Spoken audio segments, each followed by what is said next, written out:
Tanah yang berbatu itu adalah bicara hidup yang tidak berakar kepada firman Tuhan atau kepada Kristus itu sendiri. Jadi tanah berbatu itu saudara jangan digambarkan seperti tanah lalu ada batu-batunya gitu. Saudara harus mengandaikan, melihat lagi seperti seorang petani yang sedang menabur benih. Jelas bahwa kelihatan itu udah gak ada batu. Ya, kalau ada batu pasti diambil sama petaninya, saudara. Ini kita tidak sedang bicara di samping jalanan, tidak bicara tentang di jalanan. Kita sedang berbicara di tengah-tengah sawah atau perkebunan. Jadi artinya di atasnya itu kelihatannya tanah, tapi sesungguhnya di bawah itu batu, jadi nggak kelihatan. Yang di atas itu sudah pasti sama petani diambil. Ini menandakan bahwa saudara tanah yang tipis, sehingga waktu benih itu ditabur, dia tumbuh sedikit aja. Karena waktu dia ngambil air dia bisa tumbuh. Tapi waktu tanah itu benih itu mau mengambil lagi melalui akarnya air, dia kena batu. Sehingga dia tidak bertumbuh lebih besar, saudara. Ini menggambarkan adalah tanah yang tipis atau kekristenan atau hidup yang tidak berakar. Artinya apa, saudara? Saya ada satu kesaksian, ini hidup saya. Dulu waktu saya bertobat dari macam-macam lah, saudara. Ya, narkoba juga termasuk. Ya, saya percaya Tuhan. Wah, dengar orang kesaksian, saya menerimanya dengan gembira. Tadi dikatakan, kita menerimanya dengan gembira. Dengar firman yang lucu-lucu, gak salah. Dengar firman, wah pokoknya bicara berkat-berkat, disembuhkan. Memang pada saat itu saya butuh disembuhkan, gak salah, saudara. Tetapi itu belum mengakar kepada firman yang seutuhnya, saudara. Sehingga 6 bulan dari kesembuhan saya dari narkoba, saya jatuh lagi. Makanya saudara jangan heran, ada orang sudah sembuh dia jatuh lagi. Ini kita bicara yang sudah di dalam Tuhan ya. Kalau orang yang belum di dalam Tuhan dia sembuh jatuh lagi, itu pasti. Karena masih ada roh yang mengikat dia. Saya dulu narkoba puluhan tahun, Bapak Ibu Saudara. 17-18 tahun. Itu belum dalam Tuhan. Jadi kalau mau sembuh saya pergi ke luar kota. Kakak saya itu kontraktor. Ke Jawa Tengah, Jawa Timur, saya kan tinggal di Jakarta. Jawa Tengah, Jawa Timur, pergi Kalimantan, saya ngikut. Ngikut untuk apa? Supaya saya nggak tahu di mana beli itu barang tersebut. Sehingga mau nggak mau saya nahan, saudara. Saya ada obat untuk nahan sakitnya. Tapi pulang pakai lagi. Nanti kira-kira uang sudah habis, saudara, pergi lagi, saudara. Pulang pakai lagi, saudara. Kenapa? Karena sugesti sama roh keterikatan itu masih ada. Dan saudara lihat, dengar baik. Sesuatu yang membuat kita terikat itu ada rohnya. Bukan hanya narkoba, perzinahan, nonton film porno, merokok, saudara. Sesuatu yang sifatnya mengikat hidup kita, itu ada rohnya, saudara. Ini penting. Dan kalau kita tidak datang kepada Tuhan, minta ampun, mengaku salah di hadapan Tuhan, maka selamanya kita tidak akan sembuh. Ini penting. Akhirnya saya datang kepada Tuhan, Tuhan jamah, Tuhan sembuhkan, Tuhan tarik. Sehingga waktu pagi saya bangun, Tuhan jamah saya terjatuh, saudara. Pagi itu saya bangun, saya benci sekali dengan yang namanya narkoba. Kalau dulu waktu kita sugesti, saudara, kita mikir bagaimana ngeraciknya, bagaimana menariknya dengan suntikan, bagaimana kita masukkan, mainkan suntikan itu, saudara. Tapi saat itu saya berpikir, saya jijik sekali. Saya tahu Tuhan sudah angkat roh keterikatan itu. Itu tidak bisa disembuhkan oleh dokter, oleh siapapun, hanya Tuhan. Tapi apakah cukup? 6 bulan kemudian saya jatuh. Kenapa? Karena saya tidak berakar kepada firman Tuhan. Tidak berakar kepada Kristus. Tidak mau belajar sungguh-sungguh kepada Tuhan, saudara. Sehingga saat badai itu datang, masalah itu datang, pekerjaan mulai mumet kan saya. Waktu itu calon istri saya marah-marah, ya karena saya dulu saudara yang buat masalah gitu. Pekerjaan mulai mumet saudara, masalah mulai datang, angin mulai datang saudara, saya nggak kuat. Mulai itu muncul lagi, setan mulai intervensi lagi. Masalahnya di saya, setan yang mulai intervensi. Pakai deh dikit-dikit gitu saudara. Mulai buka celah, baru akhirnya jatuh. Kenapa? Karena saya tidak berakar kepada Kristus. Nggak berakar saudara kepada Kristus. Sehingga dikatakan waktu masalah itu datang, itu seperti bangunan yang kelihatannya sama, tetapi akan terlihat, akan teruji saat angin itu datang, saat masalah itu datang. Makanya kalau belum ada masalah, kita masih happy. Bisa nyanyi-nyanyi, loncat di gereja saudara. Tapi begitu masalah datang, mulai limbung. Kenapa? Karena firman tidak ada di dalam hidup kita. Kita tidak mengakar di dalam Kristus. Nah, tetapi kalau kita terus nempel sama Tuhan, dekat sama Tuhan, bukan berarti nggak ada masalah. Tapi justru masalah itu saudara, Tuhan izinkan di dalam hidup kita, bukan karena dosa kejahatan, untuk melatih kita supaya kita terus mengakar kepada Tuhan. Makanya Bapak Ibu, ini bukan berlebihan. Kalau hari ini saudara benar-benar di dalam Tuhan, saudara tidak akan takut dengan pergumulan. Bahkan mohon maaf, ini tidak berlebihan. Saudara akan berdoa kepada Tuhan, Tuhan izinkan sesuatu, pergumulan, sehingga saya terus bisa berakar kepada Tuhan, melekat kepada Tuhan. Saya belajar mengenal pribadi Tuhan. Makanya saudara akan terus bertumbuh. Berani gak kita ngomong gitu? Karena kita tahu masalah ini bukan karena kejahatan kita.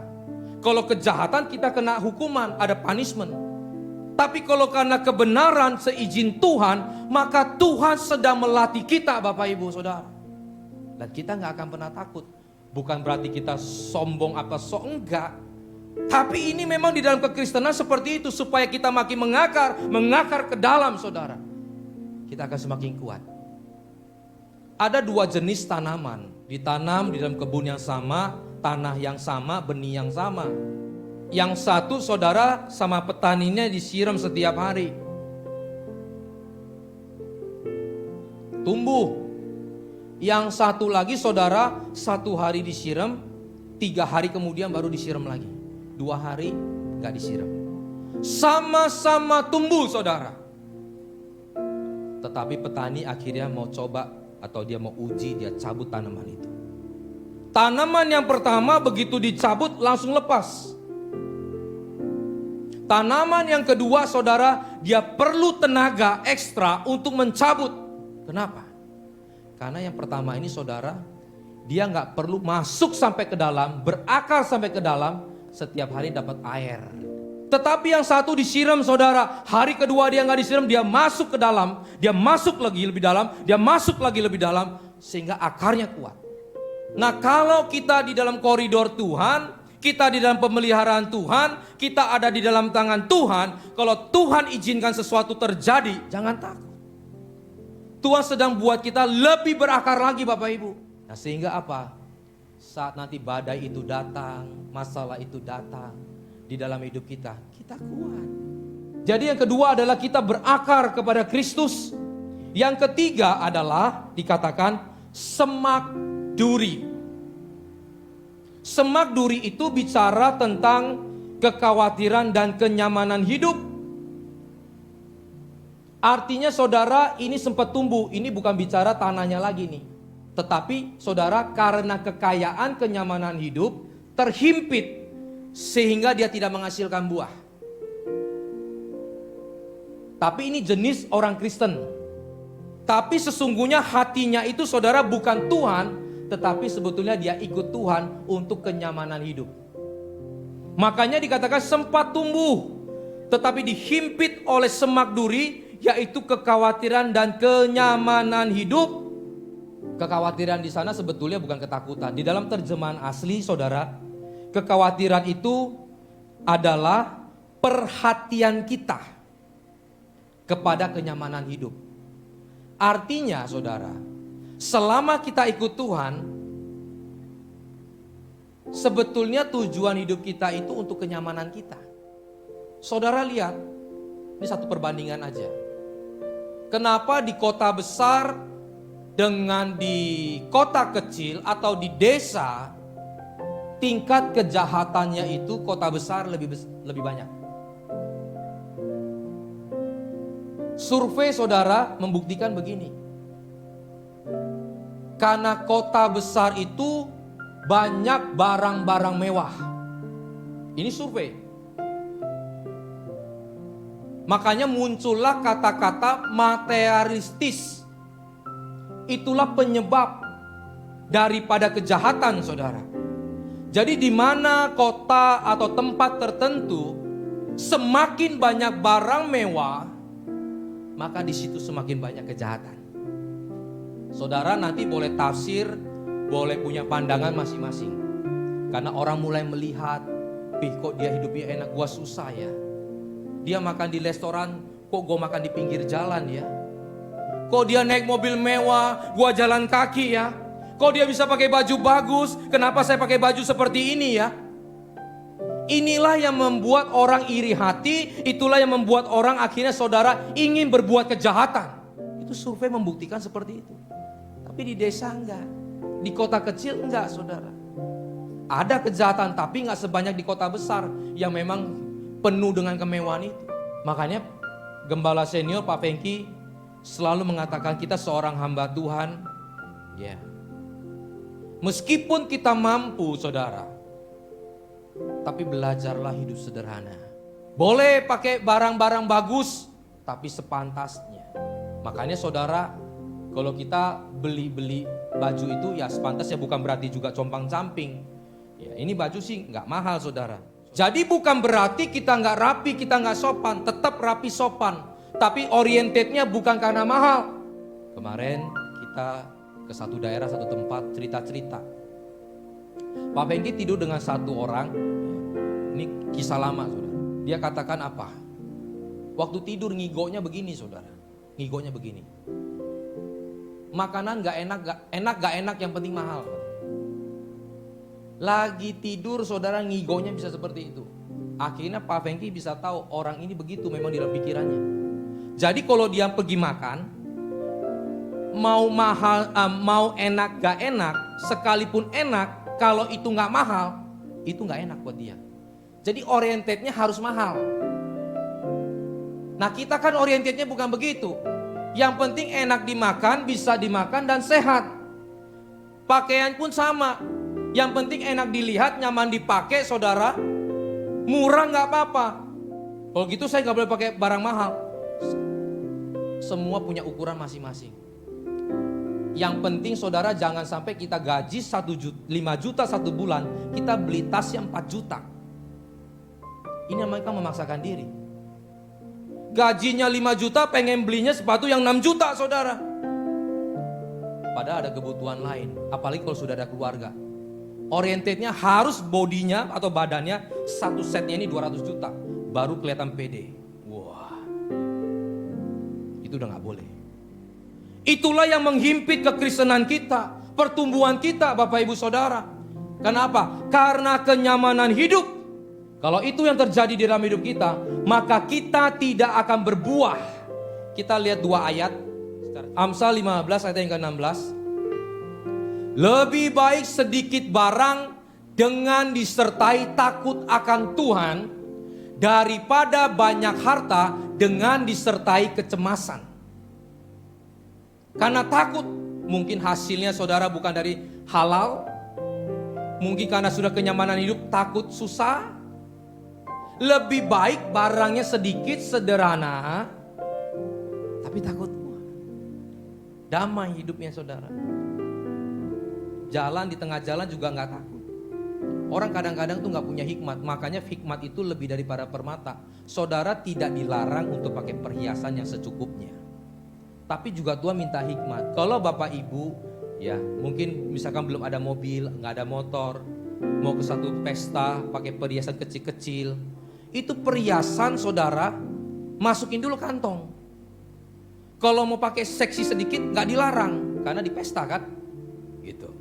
Karena pakai sesuai dengan kebutuhan. Gak bisa Bapak Ibu pergi ke pesta pakainya sampai gimana kan? Tetap harus mungkin ya namanya perempuan apalagi masih muda belum nikah ya.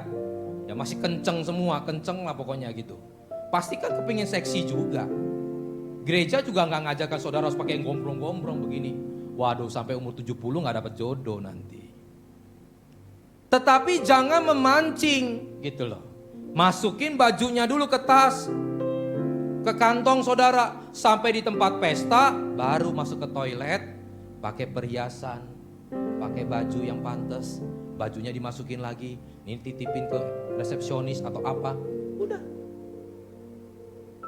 Itu namanya hikmat lebih daripada permata. Kalau enggak apa saudara, akhirnya kita yang kena celaka. Amsal 22 ayat yang pertama. Nama baik lebih berharga daripada kekayaan besar. Dikasih orang lebih baik daripada perak dan emas. Camkan baik, Amsal yang menulis. Pengalaman Salomo, pengalaman raja-raja yang punya semuanya, sudah melihat semuanya, sudah merasakan. Kita mungkin belum merasakan saudara, tapi dia yang sudah merasakan, Salomo yang sudah merasakan, dia tahu. Pada akhirnya saudara, nama baik itu lebih penting. Pakai perlente saudara, tapi nama baik gak dijaga. Lebih baik pakai yang sederhana, nama baik itu harum di luar. Jenis tanah yang keempat, yaitu tanah yang baik. Nah inilah yang dikatakan respon yang benar. Artinya apa? Hati kita ini harus lembut. Harus siap dibajak. Mempersiapkan diri untuk diingatkan, untuk dinasehati. Mau berjiwa besar saudara, mau kalau Tuhan bicara melalui firman Tuhan, kita mau diingatkan.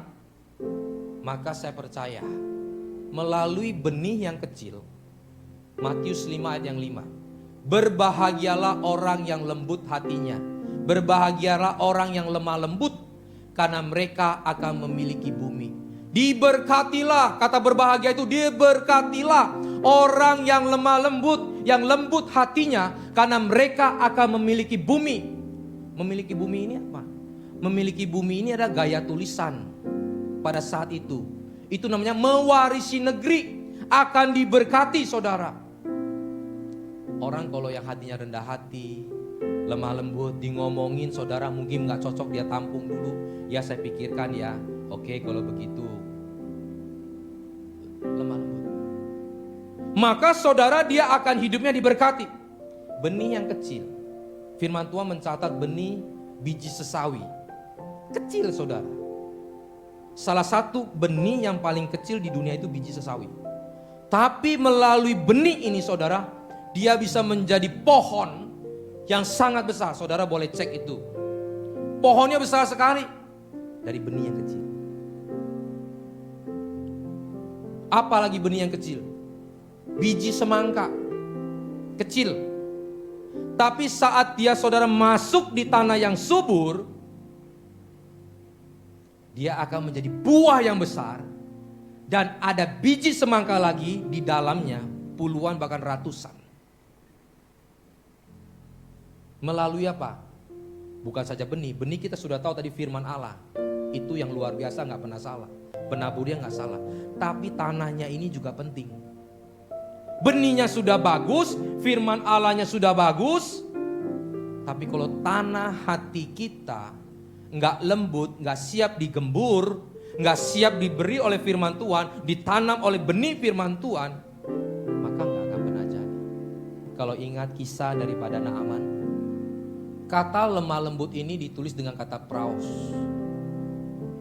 yang artinya seperti binatang yang dijinakan.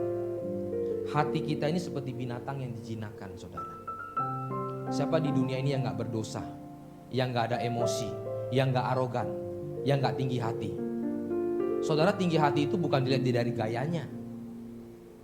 Jangan salah, ada orang yang suaranya keras seperti orang Sumatera saudara, tapi ya hatinya lumayan gitu.